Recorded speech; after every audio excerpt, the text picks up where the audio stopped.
It's 6 p.m. on Tuesday here in Korea. Thanks for tuning in. I'm Hong Ji-hye. And these are the top stories we're following at this hour.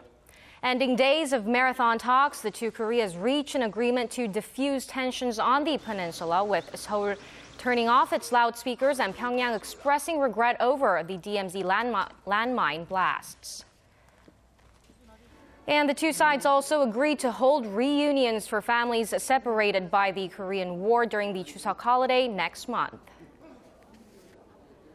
Plus, Chinese shares continue to fall after their worst drop since 2007, but markets elsewhere rallied, with Korea's benchmark Kospi closing up in the wake of the inter-Korean deal.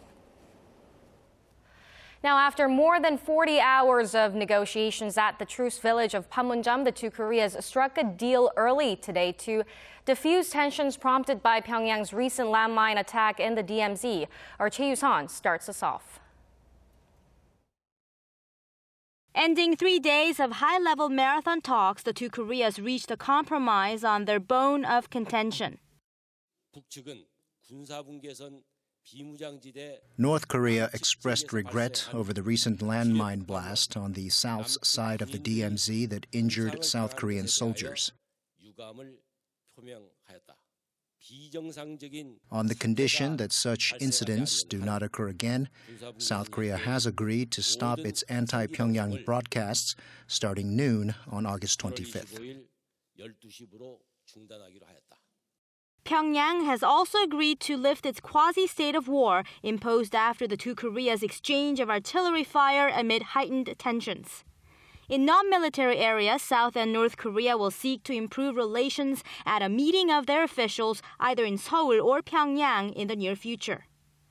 They will have their respective Red Cross offices meet early next month in preparations for the reunion of families separated by the Korean War during the Korean Thanksgiving holiday in late September. The two sides also agreed to expand their civilian exchanges. In a statement read by her spokesperson, President Park said the agreement is the fruit of Seoul's two-track policy of sternly responding to Pyongyang's provocations while keeping the door open to dialogue. I concluded that we needed to get a definitive apology and promise of preventive measures from North Korea in order to end the current tensions. While some watchers say the North's expression of regret falls short of an apology, others take note of the fact that it's a meaningful departure from Pyongyang denying responsibility for the incident. The Park administration is also credited for taking the driver's seat in diffusing tensions on the peninsula and paving the way to normalizing inter-Korean ties. Having led efforts to ease tensions with North Korea, South Korea appears to have gained leverage in addressing security and diplomatic issues in Northeast Asia, including its relations with Tokyo, strained over historical differences. Choi You-sun, Arirang News. Let's now get more on Seoul's decision to silence its 11 anti-Pyongyang propaganda loudspeakers as of 12 p.m. Korea time. Our Kim Hyun-bin is standing by at Seoul's Defense Ministry. Hyun-bin, does turning off the speakers mean that the South Korean military will dismantle them as well? No, Chie, the military will not be removing the speakers from the border. Experts say the speakers are part of a contingency plan to contain North Korea's future provocations. The agreement was to stop all broadcasts on the border. Neither side mentioned tearing down the speakers in the agreement. Seoul restarted the broadcast for the first time in over a decade earlier this month, following the landmine explosions in the demilitarized zone on August 4th. North Korea's decision to express regret for the incident, a change from its previous stance of denying responsibility, is being interpreted as an admission that was behind the provocations. So, Hyun-bin, in light of the agreement, will South Korea also lower its military alert level? Yes, GA, the defense minister says the South Korean military has lowered its highest alert level at noon, soon after North Korea agreed to lift its quasi-state of war. And North Korea said it would remove its troops and heavy artillery from the front lines back to its regular footing. Now, there were concerns that South Korea had been speaking to reporters this morning. Seoul's defense ministry spokesman says South Korea would reduce its alert level according to North Korea's movements. North Korea said it will lift its semi-state of war status as of noon, and we will carefully monitor military movements north of the border. Our military will stay prepared for possible provocations in the meantime. In another development, some of the 50 North Korean submarines that left port on Friday appear to be returning to base. There were concerns that South Korea has been unable to trace them on radar systems. Seoul says it will continue patrols to prevent North Korean subs from crossing the southern side of the northern limit line, de facto maritime border. And the defense ministry still remains that any military actions from the north will be countered strongly. We should also say that South Koreans living close to the DMZ are feeling especially relieved that Seoul and Pyongyang have reached this deal, as they have all been able to return home safe and sound. Reporting live from the South Korea's Defense Ministry, this has been Kim Hyun-bin.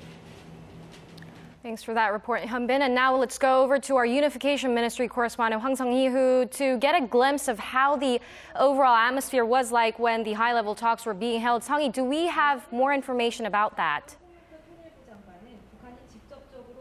Yes, an official from the Unification Ministry who attended the high-level talks spoke to reporters earlier today to give us an idea of what exactly was discussed at the meeting. As you know, no details have been provided throughout the talks because it was convened strictly behind closed doors. Now, regarding the recent landmine explosion at the DMZ that seriously injured 2 South Korean soldiers, the official said Seoul considers Pyongyang to have acknowledged its responsibility and apologized for the attack.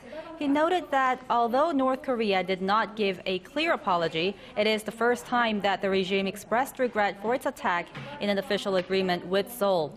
The official said Pyongyang made no mention of the ongoing joint military drills between South Korea and the United States, nor were there any discussions about its nuclear weapons development program.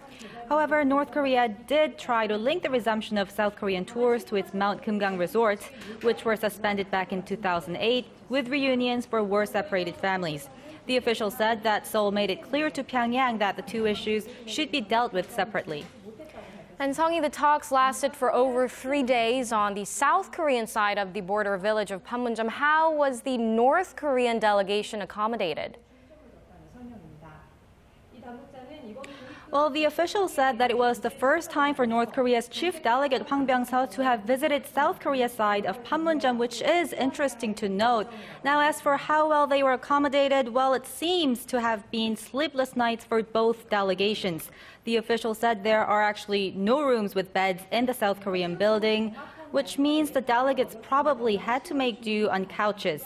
He also said the North Korean delegation dined separately on their side of Panmunjom, as it's only a 2-minute walk from the South Korean side of the border village, which sort of gives you an idea of how closely the 2 Koreas are located by distance, but yet they are still so far apart. Ji-hye? So did the official have an optimistic outlook on inter-Korean ties?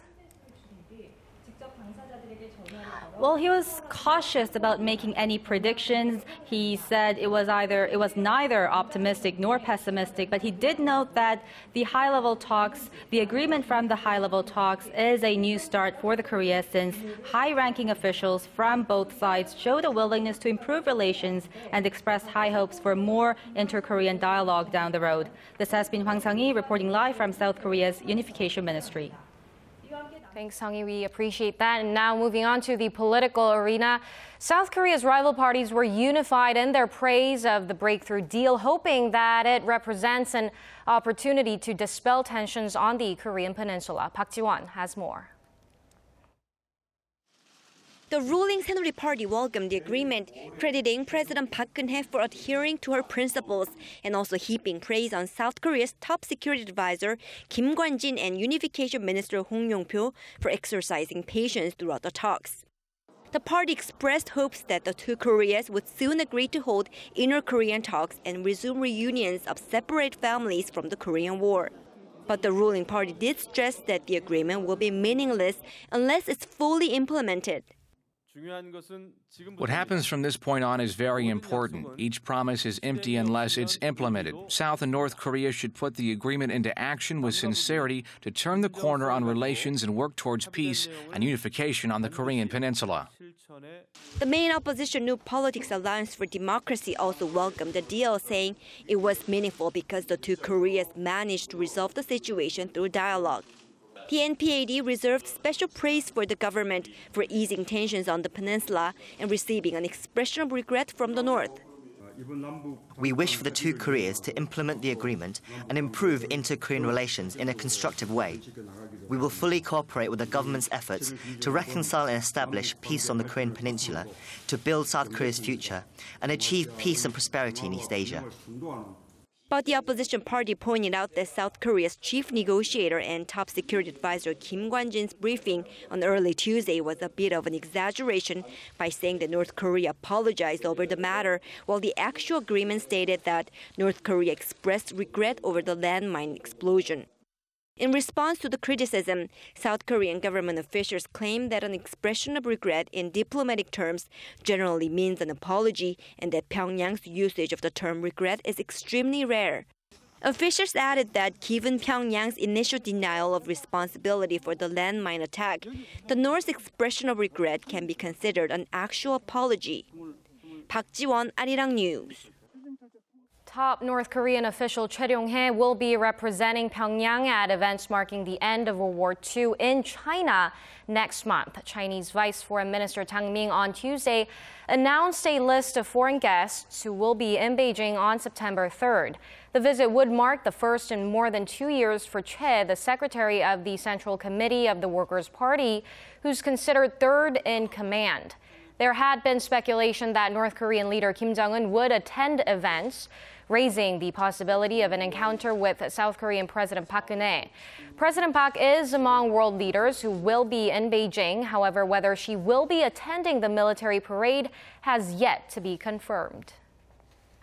Shifting gears, China's stock market has plummeted further after falling to an 8-year low on Monday. The meltdown has sent markets tumbling across the globe, although Korea's has recovered slightly despite its strong ties to the Chinese economy. Kwon So-ah has the details. For the first time since December, China's benchmark Shanghai Composite broke its psychologically important 3,000 mark on Tuesday. That's a 7.6% drop from Monday's trading, which led to mayhem in markets across the globe as Chinese shares recorded an 8-year low. In the opening hours Tuesday, China's market fell more than 6%, but the drop didn't have a significant impact on Korea's market and many other Asian stocks.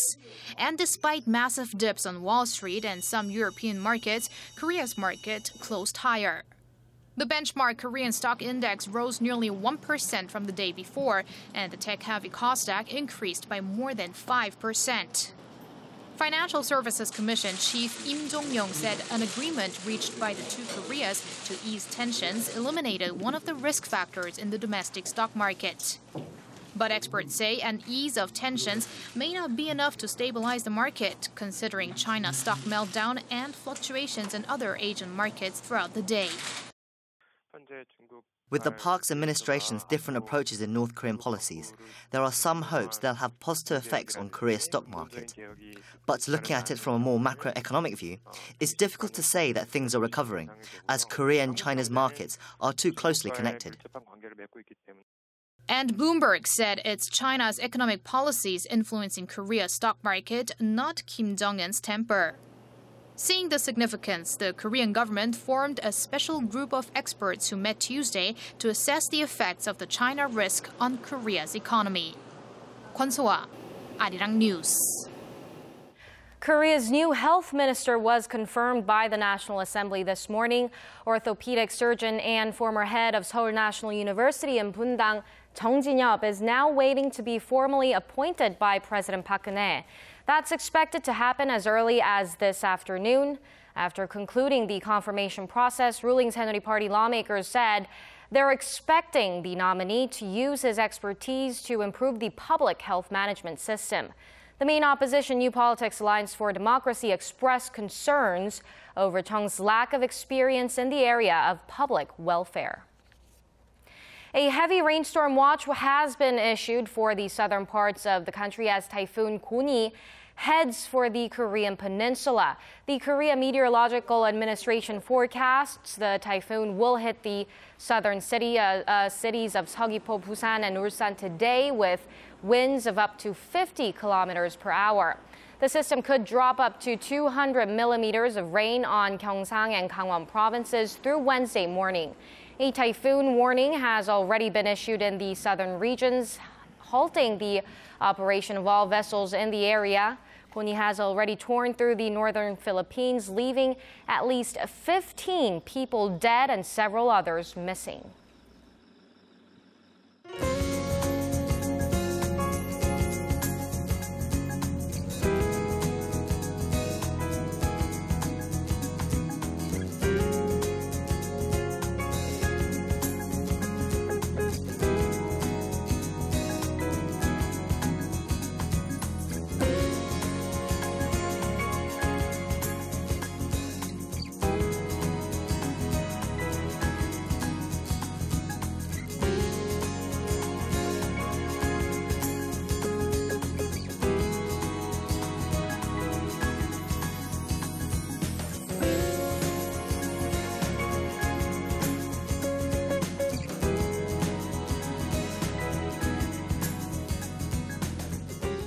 And that brings us to the end of our newscast. More updates coming up at 10 p.m. Korea time. Stay tuned and goodbye for now.